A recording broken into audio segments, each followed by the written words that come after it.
Alright, Filipino Reaction. Ito na mga kaibigan ang breaking news ngayon. Kamote rider na nambugbog doon sa SUV driver na road rage sa Antipolo.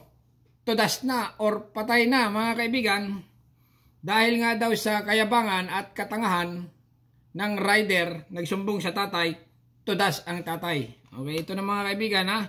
Marami ang nag-react dito na talaga namang nakakagigil. Ito na. Pumanaw na ang rider na binarel ng SUV driver. Pumanaw na ang rider na binarel ng SUV driver dahil sa away kalsada sa Antipolo na nauwi sa road rage. Nakakulong na ang driver na sinabing nagdilim daw ang paningin kaya nagawa ang krimen. Nasa frontline ng balitang yan si Brian Castillo. Kaya mga kaibigan na narinig natin ha, ang rider, kamote rider, tudas na. Ito ang viral video ng pagsusuntukan ng isang lalaking nakaputing t-shirt at dalawang rider sa Barangay San Jose. Ako, pinagtulungan nga pala talaga. Pinagtulungan. Rizal. Na-trigger ha? Panay salag ang nakaputing lalaki habang pinagtutulungan siya ng mga rider. Ayan mga kaibigan, narinig natin na pinagtutulungan siya ng mga rider. May mga sumubok umawat pero tila tigil ang suntukan. Sa isa pang kuha, kitang biglang bumunot ng baril ang lalaking nakaputing. Ayun na. Yun na. Nangyari na ang dapat hindi mangyari mga kaibigan ha. May baril pala. Pinaputukan niya ang isa sa mga nakasuntukang rider hanggang matumba. Pinaputukan din ng lalaki ang iba pang nasa paligid. Matapos ang walang habas na pamamaril, kita pang binuhat ng lalaki ang babaeng kasama niya na tinamaan din ng bala. Kiniladkad niya naman palayo ang binaril na rider na nasa harap noon ng kanyang sasakyan. Saka siya bumalik sa SUV at sumiba. Hinabol naman ang mga pulis ang lalaki hanggang sa corner sa checkpoint sa Barangay Mayamon. Okay, good job. Okay, good job ang mga pulis dito mga kaibigan. Kaya naman ang mga pulis dito ay nabigyan ng critical dahil sa tama sa ulo ang kasuntukan ng rider hanggang sa pumanaw ito ngayong araw. Tudas na. Okay mga kaibigan, explain na natin ang mga pangyayari at mga nangyari na talaga namang pinapag-usapan ngayon dito sa social media.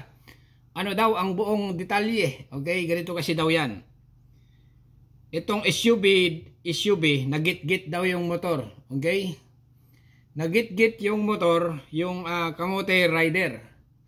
Ngayon, itong SUV na ito, ay diretso, hinabol ng motor. Okay? Nagsumbong daw eh. Maraming mga kwento eh. Pero ang pinakamalapit na kwento ay nagsumbong. Okay? Nagsumbong yung rider sa tatay. Okay, ngayon, itong tatay ay hinabol nga nila, itong SUV. Dahil nga, nanggit-git. Ang tanong dito, mga kaibigan, nagit-git ka, or siguro, halimbawa itong motor, okay, motor, nag-drive ka, okay? Nagit-git ka ng SUV, kasi nga, nagmamadali. Alright? Malayo ng SUV. Ngayon, ikaw, palibasa, ikaw ay rider, yung rider na yon ha? Matapang mga kaibigan, nagsumbong sa tatay. Okay, tinawagan niya yung tao, siguro tinawagan or kasama niya siguro doon yung tatay, ha? Nakamotor, mga rider, okay? Hinabol nila yung SUV. Alright. Nung hinabol nila, bakit ang tanong dito, bakit kailangan pang habulin ng SUV? Alright? Kung ginit-git, bakit hindi na lang nagpasensya? Ganon, okay? Yun na nga, matapang nga, mga kaibigan, matapang nga yung rider. Okay, kaya nga tinawag na kamote rider. Alright? Matapang at hindi na pagpasensyahan yung SUV. Ngayon, nung nagkaabutan na, alright, tumigil. Nandoon na. Itong nakaputi na driver ng van ay nagkasuntukan na nga sila mga kaibigan. May mukhang dihado. Nadihado yung nakaputi kasi mag-isa lang. Alright? Kasama rin niya yung girlfriend niya pero hindi lumalaban yung girlfriend. Babae yun eh. Ngayon, nagkasuntukan na mga kaibigan, nagkasuntukan na, panood natin pero hindi ko na ipapakita, i-explain lang natin. Nagkasuntukan na, medyo tagilid ang laban dahil nga itong nakaputi ay bugbog sarado daw. Alright, pinapagtulungan at talagang napil niya na dihadong-dihado siya. Alright, nung nadihado na nga mga kaibigan at tila nabugbog ay biglang umikot pa. Okay, nagalaw-galaw pa ng kaunti. Bumunot. May baril pala, okay? At agad nagpaputok. Ayun, tinamaan. Ang dapat tamaan. Dahil nga yun ang mga kalaban. Alright? Yung mga kamote rider. Dinala sa ospital. pati girlfriend nung dadamay na, siyempre. Sabi nung lalaki, nung driver, blanco na nga daw siya, mga kaibigan. Ang tanong dyan, sino ang may mali? Alright? Ang may mali dito, tingin ko, dalawa pareho. Pareho lang, ito, opinion lang ito. Kasi nga, yung una pa lang, matapang nga itong rider, okay? Nagit-git. O pagpalagay ng git-git or nagit-git, aksidenteng nagit-git. Okay, mabilis at takbo, ganyan, nagit-git. Medyo doon, nang git-git or halimbawa nangyari na, nang git-git, mali yung SUV. Alright?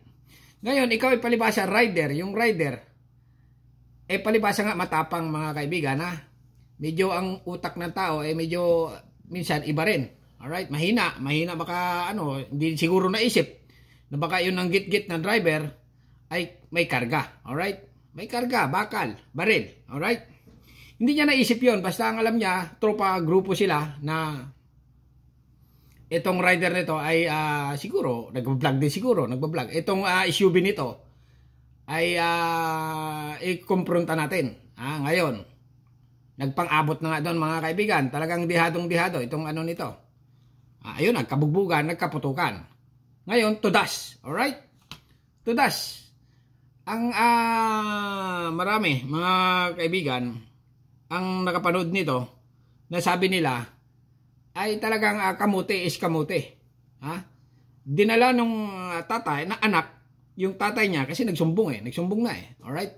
Nagsumbong yung anak sa tatay, at yun na nga, nagkapag-bugbuga na doon, alright? Natudas yung tatay.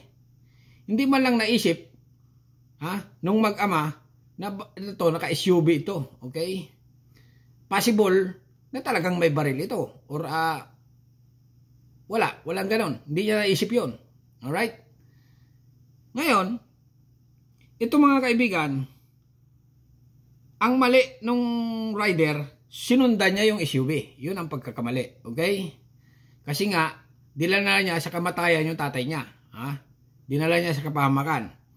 Ang mali naman ng driver ng SUV ay nagpaputok siya ng baril. Pinagbabaril niya. Yun ang mali doon. Okay? Hindi mo matawag na self-defense yun kasi nga wala namang patalim yung kasuntukan niya. Alright? O kaya hindi siya kasi pagkakalam ko ng self-defense pag halimbawang may patalim pareho or nilili ka ng ganon.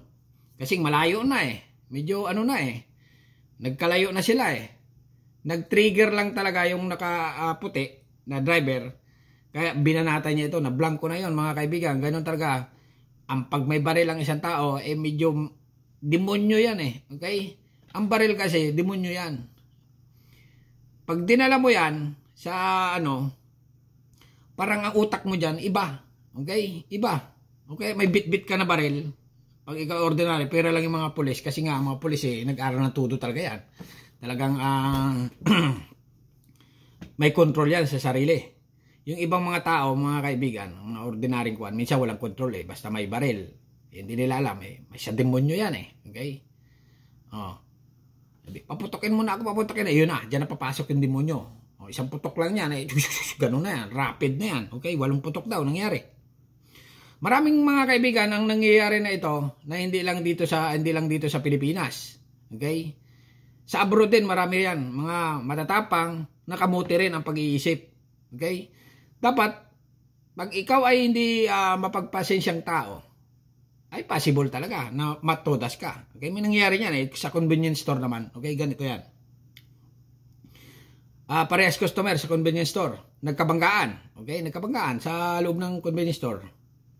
Ngayon itong binangga ay tahimik lang. Ngayon lumabas na yung nambangga. Yung binangga, nasa loob pa, nagsumbong din. Okay? Nagsumbong dun sa kasamahan niya. May kasamahan din Ngayon, itong nangbangga, umalis na. Ngayon, itong sinumbungan niya. Okay, dalawa sila. Okay, hinabol niya. Parang ganun din. Hinabol niya itong nangbangga sa convenience store. Malayo na. Okay? Nakipagsuntukan din, mga kaibigan. Nakipagsuntukan. Nung nakipagsuntukan na sila, yung nambangga ay medyo dehado kasi isa lang siya. Dalawa yung ring ko. Pareho. bumunot ngayon, may baril pala. Pinutukan. Tudas. Okay? Ganon-ganon. Parehas na parehas, mga kaibigan, ha?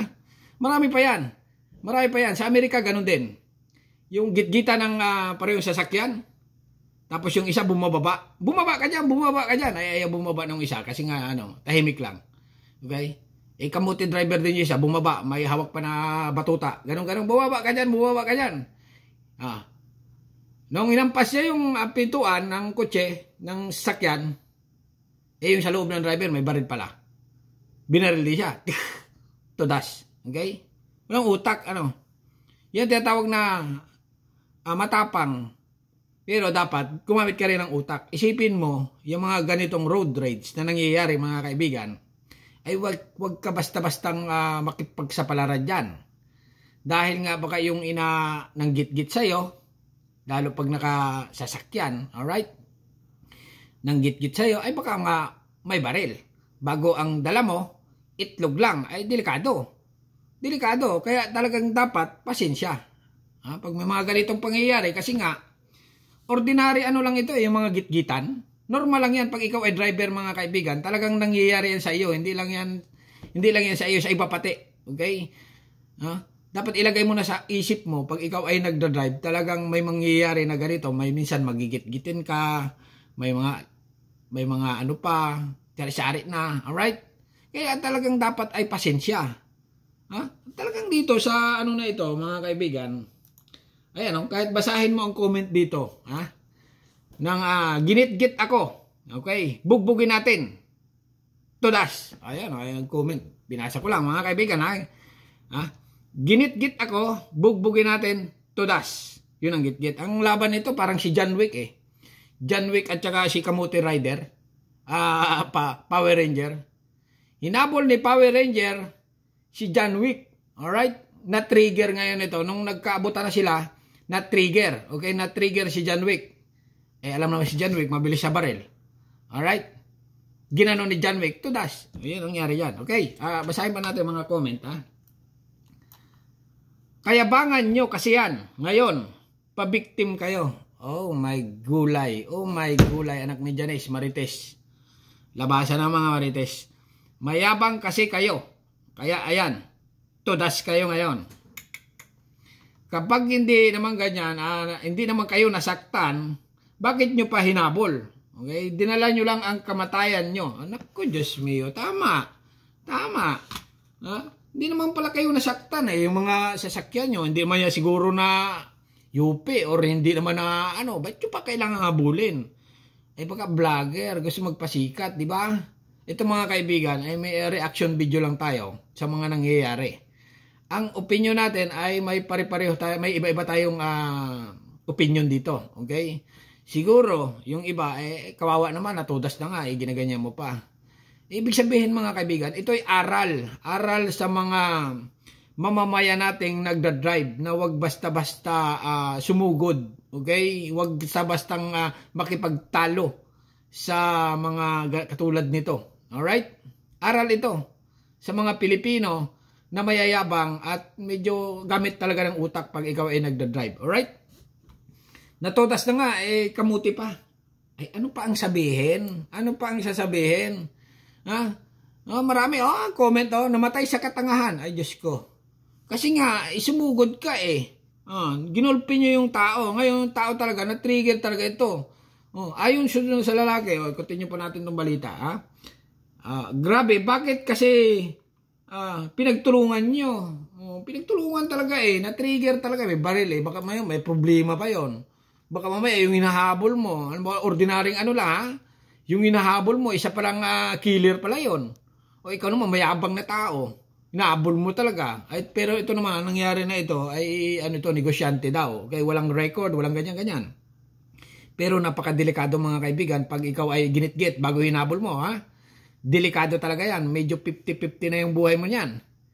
Kasi nga, hinahabol mo siya na hindi mo alam, hindi mo kilala kung ano yung hinahabol mo. Basta ang reason mo lang, hinahabol niya ako. Dapat, ang ginawa mo, tinandaan mo yung plate number na habol mo. Okay? Tinandaan mo yung plate number at tinawag mo sa kapulisan or sino. Basta report agad. Okay? report agad sa mga pulis dahil ikaw nga ay walang karapatan na arestuhin yung nanggit-git sa'yo. Okay, yan ang batas mga kaibigan ha. Makipag-away ka lang, nasa sa'yo na yan. Pero yung arestuhin mo, yung nanggit-git sa'yo, ay away yan. Alright? Pulis ang dapat mang aresto. Dapat ay tumawag ka ng pulis, ikaw ay ganito, tandaan mo ang plaka, isumbong mo sa kung saan man, malapit sa mga station, dahil ito nga ang lalaki nito ay nagganon-ganon. Ha? Alright, yan ang papayo ko. Pero ito lang, continue pa tayo mga kaibigan, na talagang ang mga comment dito ng sambayan ng Pilipino, ay yung aking reaksyon naman, ay binabasi ko lang sa mga nagko-comment dito na talaga namang nagsumbong ka pa. Okay? Nagsumbong ka pa sa tatay mo. Ngayon, yung tatay mo ang tudas ay sinong sisihin? Kamuti driver ka kasi. Wala kang utak. Nako, talaga naman. Ang mga marites. Ang mga marites. Ha? Naglabasa na. Ito ng mga kaibigan, ang mga salita ng tao ngayon ay iba na. Alright? Iba na. Hindi na po at upo ngayon. Karamihan dito ay talagang prangkahan na. Kasi nga sa social media, dapat medyo makapal ang face mo. Alright? Kapal. Prangkahan ang sinasabi dahil opinion nga. Alright? Hindi mo rin masisi ang ating mga kababayan na magbigay ng ganitong opinion na mapapamura ka. Katangahan at katapangan. Nako, gano'n naman. Ayun, nauwi sa kamatayan. Tama, di ba? Katangahan, katapangan, nauwi sa kamatayan. Medyo yung, kasi nga yung lalaki, yung rider, medyo talagang astig rin talaga sa tingin ko. Ha? Medyo astig kasi nambugbog Nambugbog. Binugbog nila yung ano. Sana all. Mapapasana all na lang. Alright? Continue pa natin ha. Continue pa natin ang balita. Ayan no. Base sa investigasyon, nagsimula ang gulo nang magkagit-gitan ng SUV ng suspect at grupo ng mga rider. Ay, hinahabol talaga nila. Hinahabol, Diyos mio. Hindi nyo nakikita. Palakihin natin. Okay? Hinabol nila yung SUV talaga. Okay? Sabi, ginit-git ka daw. Nagsumbong ka nga. Nagsumbong ka tatay mo. Ng suspect at base sa investigasyon, nagsimula ang gulo nang magkagit-gitan ng SUV ng suspect at grupo ng... Git-git ka? Parang hindi ka naman nasagi. Toy. Nakamotor ka. Ito yung nakamotor mga rider. Muntik na silang masagi na... muntik lang pala. Wala pala naman nangyari. Diyos mio, muntikan lang. Normal lang yan, mga kaibigan. Yung mga muntikan, alam niyo yung mga biyaheng Cubao na mga jeep dyan na magaganda. Okay? Magaganda. Git-gitan ang laban dyan Kung ikaw yung makakadrive sa Cubao, yung mga patok na jeep, ay talagang gigit-gitin ka mga kaibigan. Ikaw ngayon, ikaw ay pagpasaway, ay pinuna mo, ay talaga, dito sa Pilipinas, normal lang itong mga git-gita na ito. Grupo ng nakamotor. Grupo? Ay, grupo naman pala. Yung grupo ng nakamotor na yun, kinat sila dun sa part na yun. Ayan, okay. So, kaya nahinto yun rin yung sa... Giit naman ang suspect. Self-defense ang nangyari. Humihingi po ako ng tawad sa nagawa ko. Talagang... Nagidip ka? Ano lang po talaga... Nagdilim na lang po talaga paningin ko. Pasensya na po.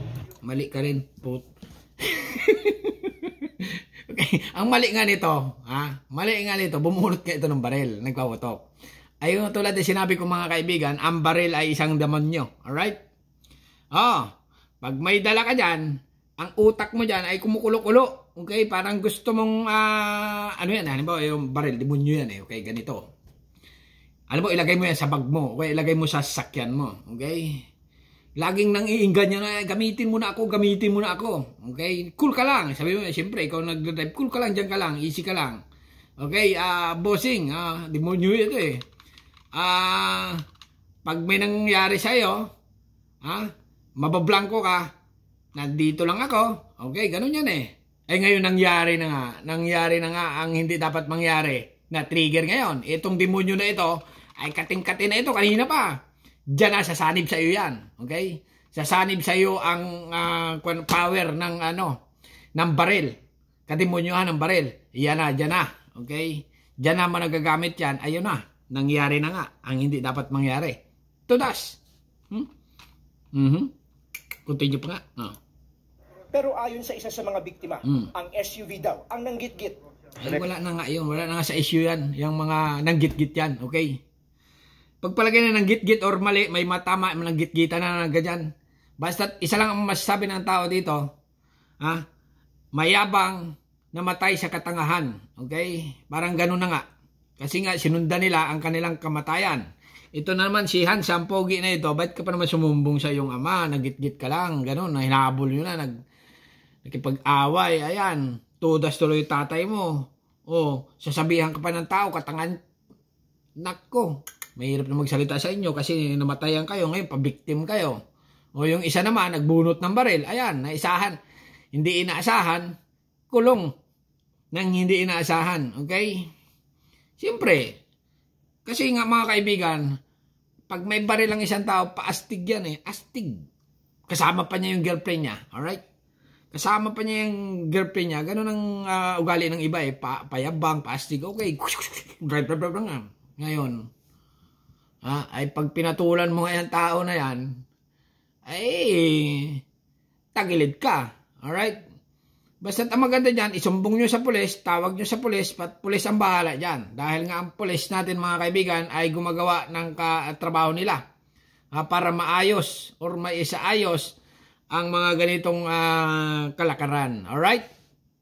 Hanggang dito na lang mga kaibigan. High blood ako kasi ang daming comment. Na yun na nga, maraming nagsasabi, bakit daw sinundan? Bakit? Ganon. Maraming mga bakit na alos na magulo na ang mga pangyayari. Tama ba na itong lalaki ay nagsumbong sa tatay? Tama ba na sundan itong mga rider itong SUV van? Okay? Yan nagiging kalakaran sa Pilipinas eh. Pag ginitgit ka, sinusundan nila eh. Sa abroad, sa part ng mga Amerika, Canada, huwag niyong gagawin dyan mga kaibigan kasi nga mga tao dyan. Pag sa Amerika ka, pag ikaw ay ordinaryong Pilipino na ikaw ay na ganito nangyari, bago sinusundan mo, puti or itim. Nako, nakakatakot yan mga kaibigan dahil nga sa Amerika, mga tao, puro di baril. Sa Canada, ganun din. Sa mga part ng Europe, delikado yun mga kaibigan. Maraming mga tao, kaya sa ano lang yan, depende na sa iyo. Control yourself.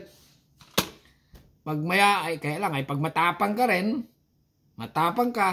medyo kamuti ka rin, ay possible na matulad ka sa mga ganito. Alright? Hanggang dito na lang at subscribe my channel. Don't forget, comment. Bye-bye. Thank you.